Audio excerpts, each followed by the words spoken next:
Welcome to this session on saturation church planting. In this session we are going to look into the history of the church very briefly, especially in relation to the house churches. We know that the original church was the house church, and that in many instances we read Paul greeting and saying, "Greet the church in thy house." But before long there were problems in the churches, the Church of Corinth, the Church of Athens, all the churches, in fact all the 7 churches mentioned in the Revelation, 2nd and 3rd chapter of Revelation, had some kind of serious problems. And one of these problems we have discussed earlier was the Nicolaitans.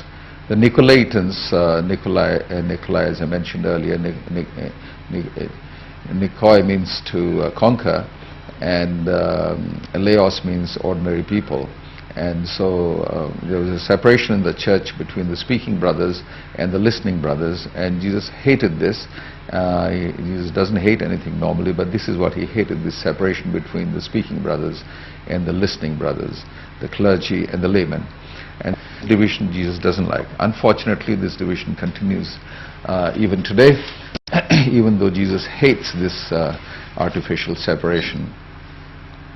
And this form of church more or less continued for 300 years, and during this period in the Roman Empire the church was severely persecuted.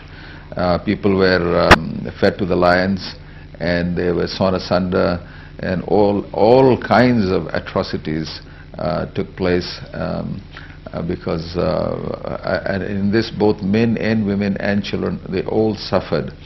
But even so the church continued to grow, and it met secretly, very secretly. It met in catacombs, it met in homes, they met outside the city in secret places. They worshipped together, they prayed together, and they made enormous sacrifices, because in those days if you accepted Christianity your death was pretty certain, and persecution was unavoidable. So those who became Christians were really convicted Christians. They were strong Christians, and they lived by faith. But in 310 AD, things suddenly changed. King Constantine, the Roman emperor, became a Christian by the testimony of his mother Helen. And this completely changed the attitude of the government. The government began to sponsor the church and look favorably towards it. The king visited some of these house churches, like King David. He did not like it. King David said, I live in a palace and God lives in tents, so he decided to build a temple. So King Constantine similarly decided that he lived in a big palace and he didn't like God to be living in small houses. So he decided to build the first cathedral, and so he ordered this cathedral to be built, and it took 10 years, from 310 to 322 to build this cathedral. So you can understand the size and the magnitude and the grandeur of this cathedral. And then to run this cathedral he had to appoint a professional priest who was paid from the state coffers, and he became a state employee, and from that state church started. And you can understand that this thing spread very rapidly, and all over Europe cathedrals were built, and clergy were appointed who were state employees, and it became a state religion.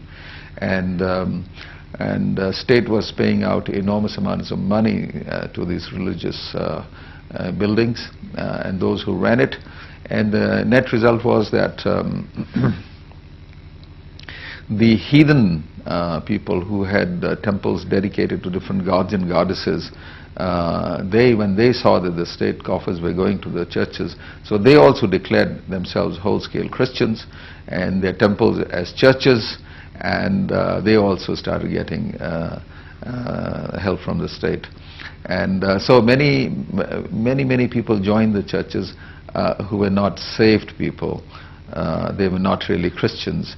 In fact, I have a feeling that on the day of inauguration of this big cathedral in Rome, the king invited all his governors and satraps from all the different countries who came, who were not Christians. And the whole building was occupied by these VIPs, very important persons, and true Christians never even got look inside. They couldn't get inside it. And then King Constantine did not like Rome very much, so he built a city for himself, Constantinople, and there he built another cathedral, and in this cathedral he put statues of the apostles, 13 apostles. You can imagine who the 13th apostle was, King Constantine himself, and he had the biggest statue over there.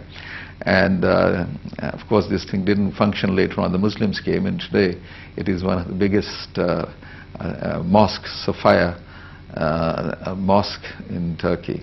So this disease got all over the place, and the religion became a state religion.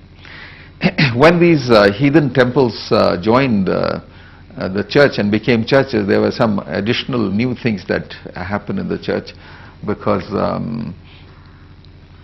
in these Greek temples they had priests who wore white gowns, and they had these what they call ambos, on which when the evil spirit got in them, they climbed up on these ambos, and they would speak things which people thought were oracles of God. And so these ambos in the Roman language is called pulpitum, and so you know where pulpit came from. You should know where pulpit came from, because in house churches there were no pulpits, and these were very highly guarded places, because the priests would only priests could get in there. Even today, pulpit is a very guarded place, and priests protect it with all their might.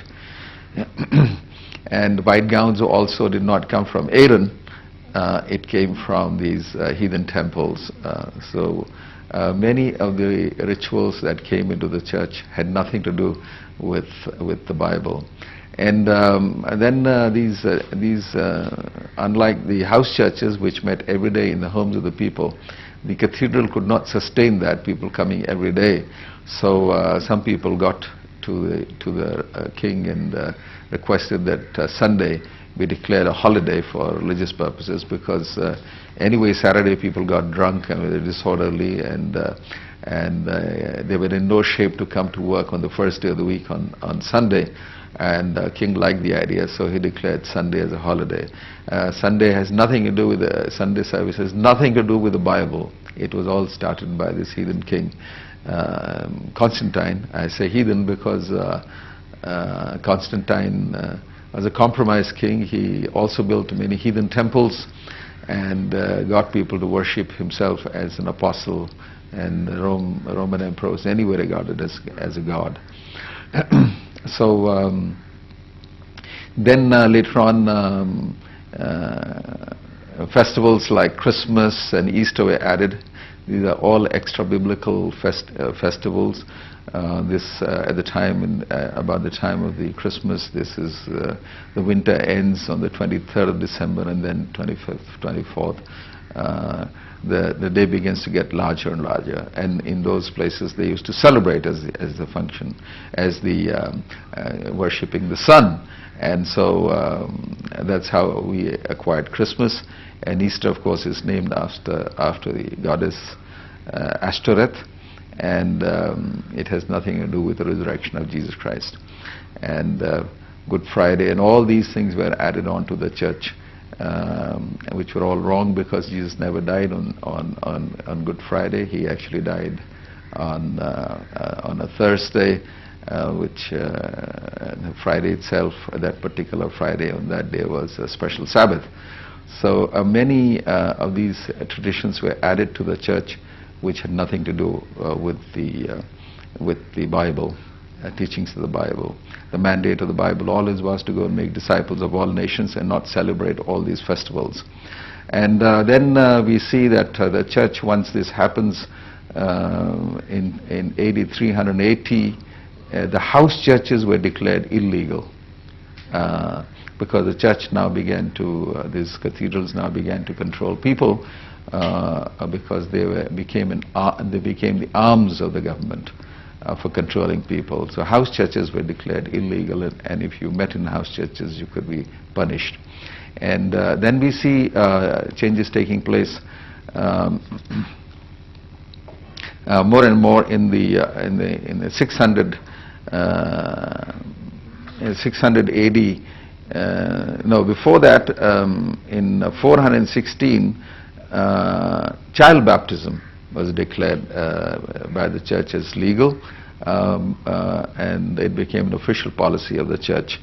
And in 431 AD, the Council of Ephesus declared that the worship of Mother Mary as the Mother of God. That was in 431. And by 500, all the churches had priests appointed, and the church ordered them to be bachelors, and they had to wear white gowns.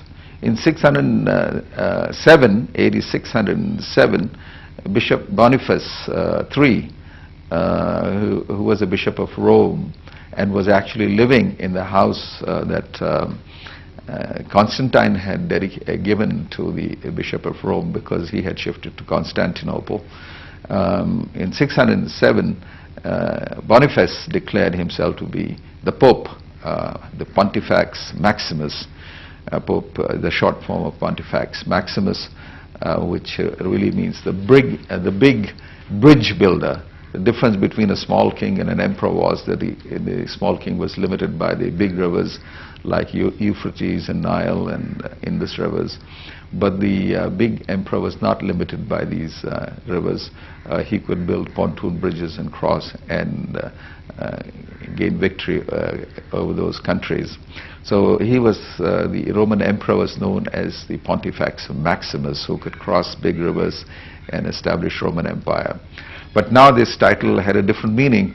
The Pope became the bridge between the people and God. And even today, this is what many people think that's what he is. And in 709, 87 and 9, worship of statues and artifacts began. In 1096 AD, there was big problem with the Muslims when they were advancing very fast. So the Crusaders came, and Crusaders, of course, did a lot of damage. They, of course, stopped. The good thing they did was to stop the Muslims from advancing, but they killed and murdered and raped and destroyed both Jews and the Muslim people. In 1184, then a new word called heretic was invented by the church, and anybody else who disagreed with the church was declared a heretic and burnt at the stake. In the middle of the town, they would take a wooden pole and tie this person, put some firewood around him, pour some kerosene, and ask him to recant. And if he didn't recant what he had said against the church, then he was burned publicly, and this put enormous fear in the minds of the people.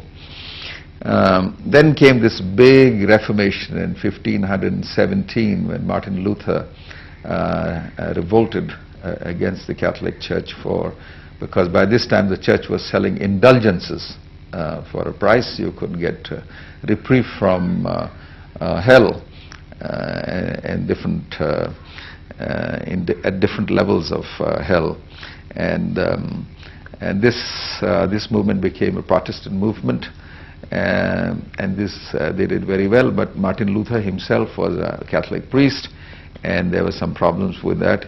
In 1526, he blessed the house church, and he said, "This is the proper church, and this is where prayer and worship and baptisms and the Lord's Supper should be served." All those things he said.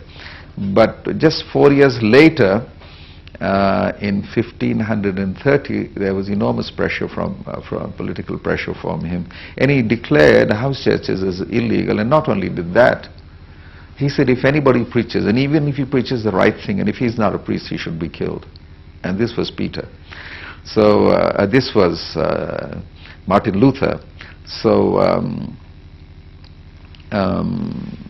a lot of this Reformation process that we went through there in Switzerland also, the church was very entrenched, and they declared at the time of Zwingli that every child has to be baptized within 8 days of his birth, otherwise the child will be confiscated and parents will be punished for that. And at that point there was the prophets, one of them was Melanchthon, and he went and asked Prince Frederick. This Prince Frederick was a person who really protected Martin Luther, otherwise the Catholic Church would have killed him. But Melanchthon wanted an open debate on child baptism, which the Prince Frederick promptly refused. He said this would cause enormous problem. He was having already enough problems from the Catholic Church, and he said, if you want to open this very controversial subject, there will be a problem. So child baptism was not decided by the church in the Protestant church. It was decided by Prince Frederick, who was a political leader. And later on, after that, we see Anabaptist movement. Anabaptist means baptized twice. These people who had been baptized during childhood, then they discovered that this was not the right baptism, that they needed to go and repent, and that they needed to have an immersion baptism. And so this Anabaptist movement caught on, and we know that in Holland alone, 30,000 Anabaptists were killed by the church. In people like Felix Munz and Blorock and Grebel, these were people who spearheaded the movement.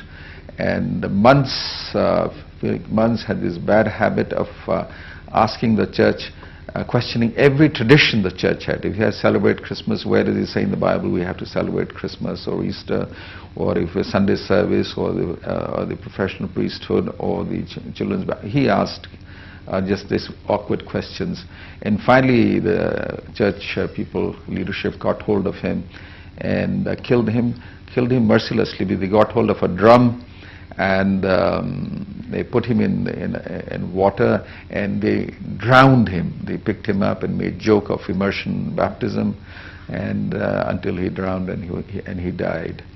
And so altogether, church killed many people.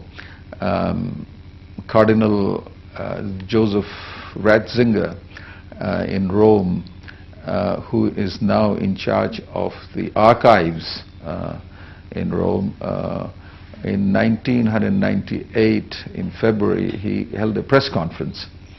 And in that press conference, he said that he has records in his archives of church having killed 25 million people as heretics. He says he has definite records of, but he says that at least twice as many people. He only has a record of 1/3 of people, and then another 50 million people probably were killed by the church after being declared as heretics. So church, somebody asked him, why are you declaring this now? And he said, oh, sometime or the other, the church has to face this problem. And so we see this church going through this. The church was the worst enemy of the church, and the church became an obstacle. It went through these dark ages of 1,500 years. It went through dark ages, and it just killed people instead of saving people. And we see 100 years earlier, this new movement started in the world, the Pentecostal charismatic movement. The credit goes to Azusa Street, but actually history tells otherwise, that in many places God was manifesting, Holy Spirit was manifesting himself in various forms, including India. And so this movement caught on, and for 50 years it was just a movement of tongues, and we made a lot of noise. But in the last 50 years it changed to charismatic movement, where signs and wonders began to take place. But in this last one decade, in the last 10 years, well, just before that, in '85, it became a prayer movement, an international prayer movement. There are movements like 82,000, and millions of people started praying together. And then we see in the last one decade, in the last 10 years, and certainly in the last 5 years, we see this enormous movement, the Great Commission movement. The church, the house church movement came back again. And now in China, there are 200,000 house churches. In Korea, there are thousands are being planted every day. And in South America, the Catholic Church is pretty well vacating itself and going into the houses of people to have to worship. And in India also we see this movement. Hundreds of house churches are being planted every week in India now. All over India is on fire. So we see a complete cycle of what is happening in the world, and God is blessing this movement. And it is in our interest to see and study and understand what God is blessing, and get online with God, so that we fulfill His purposes. For this we might have to give our agenda, our organizations, our traditions, our structures, and get in line with God's intention that every nation must be discipled, that we must reach the ends of the earth. There are 33,000 denominations which have truncated and bifurcated the church today. Every denomination thinks that we are the only right ones, everybody else is wrong. Devil must be laughing at it and enjoying this thing. But as a body of Christ, we need to unite and not fight with each other. Our enemy is the devil, and we have to fight and establish God's kingdom here on earth right now. May God bless you.